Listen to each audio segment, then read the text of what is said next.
Welcome to all. Gear manufacturing की process पढ़ने के बाद अब हम लोग चलते हैं गियर फिनिशिंग प्रोसेस में।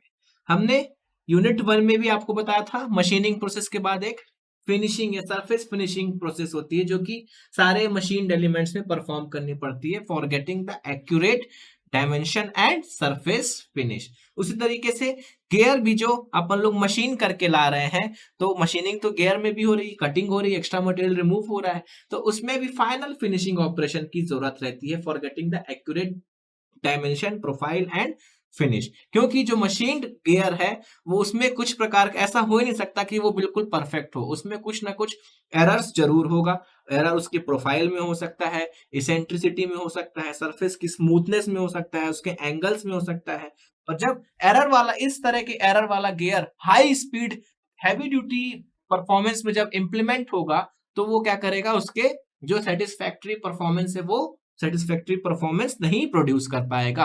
तो ये सारे डिफेक्ट जो हैं उसको इंप्लीमेंट करने से पहले, यूज में लाने से पहले सारे डिफेक्ट्स क्या करने पड़ते हैं, रिमूव करने पड़ते हैं। इसको की क्या कहते हैं, गियर फिनिशिंग ऑपरेशन। इसमें कौन कौन से ऑपरेशन होते हैं, गियर शेविंग, उसके बाद गियर बर्निशिंग। अब इसमें जो फिनिशिंग ऑपरेशन हो रहे हैं, जो गियर मशीन होके आया है, उसमें एक चीज और देने वाली, जो मशीन्ड गियर है, मशीन्ड गियर मतलब जो कि जनरेटिंग या फॉर्मिंग प्रिंसिपल से मशीन्ड गियर बन के आ रहा है, उसमें क्या हो कि अपन लोग कुछ हीट ट्रीटमेंट भी करते हैं फिनिशिंग से पहले। किसी में हीट ट्रीटमेंट की जरूरत पड़ती है और किसी में जरूरत नहीं पड़ती, विदाउट हीट ट्रीटमेंट। तो जिसमें हीट ट्रीटमेंट की जरूरत नहीं पड़ती उसमें तो डायरेक्ट अपन लोग क्या करेंगे, फिनिशिंग ऑपरेशन कर देंगे। लेकिन जिसमें हीट ट्रीटमेंट की जरूरत पड़ती है, हीट ट्रीटमेंट किस लिए, गियर की कुछ प्रॉपर्टीज इंप्रूव करने के लिए, जैसे कि टफनेस, हार्डनेस और इस तरह की प्रॉपर्टीज इंप्रूव करने के लिए, कार्बोराइजिंग, तो इन सब प्रॉपर्टीज, कार्बन कंटेंट इंक्रीज करने के लिए, हार्डनेस इंक्रीज करने के लिए, ये सब अगर करना है तो हीट ट्रीटमेंट करना पड़ेगा।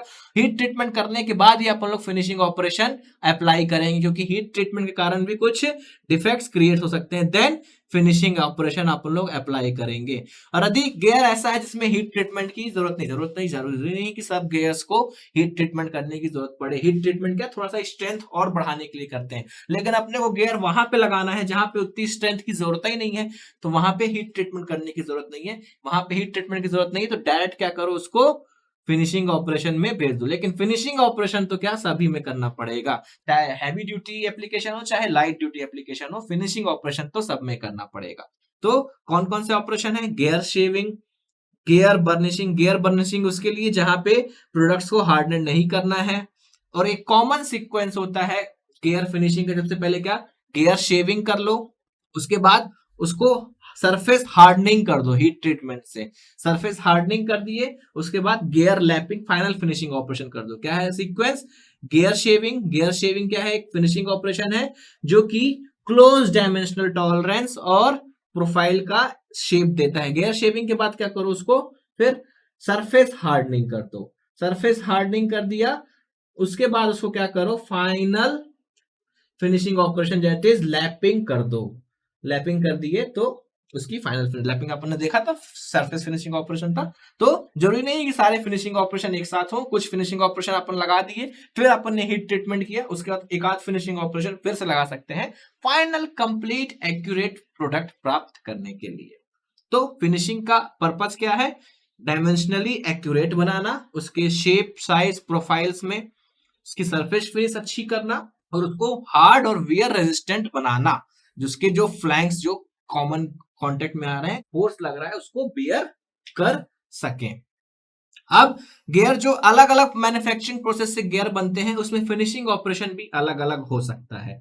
यदि कोल्ड रोलिंग से कोई गियर बन रहा है तो उसमें फिनिशिंग ऑपरेशन की जरूरत नहीं है, वो ऑलरेडी फिनिश रहता है, बहुत ही लिटिल फिनिशिंग की जरूरत रहती है। सिर्फ उसमें क्या है, सरफेस हार्डनिंग अपने को करना है। सरफेस हार्डनिंग के बाद little finishing that is lapping कर दो। गियर शेविंग की जरूरत नहीं है किसमें, कोल्ड रोल्ड गियर में। जो कास्टिंग से जो गियर बनता है, पाउडर मेटलर्जी से बनता है, और जो एक्सट्रूजन से बनता है उसमें बिल्कुल लिटिल फिनिशिंग की आवश्यकता होती है। लेकिन जो मशीनिंग प्रोसेस से गियर बनता है, जैसे कि अपन ने मशीनिंग प्रोसेस देखी, gear shaping, gear milling, milling cutter, gear hobbing, in process से जो गियर बन रहा है उसमें डेफिनेटली डेफिनेटली क्या करना पड़ेगा, फिनिशिंग ऑपरेशन देना पड़ेगा, सारा फिनिशिंग ऑपरेशन करना पड़ेगा। उसमें हार्डनिंग ऑपरेशन भी करना पड़ेगा, हीट ट्रीटमेंट भी करना पड़ेगा, शेविंग भी करना पड़ेगा, लैपिंग भी करना पड़ेगा। उसमें डेफिनेटली सारे फिनिशिंग ऑपरेशंस करने पड़ेंगे to get an accurate gear. फिर अब अलग अलग मटेरियल्स के लिए अलग अलग फिनिशिंग ऑपरेशन है, जैसे कि कोई सॉफ्ट और अनहार्डन्ड गियर है, उसके लिए शेविंग कर दो, गियर शेविंग या गियर रोलिंग या गियर बर्निशिंग। हार्ड और हार्डन्ड गियर है, इसको हार्ड मटेरियल से बना हुआ है और उसको और हार्ड किया गया है, तो उसके लिए गियर ग्राइंडिंग करना है, गियर लैपिंग करना है।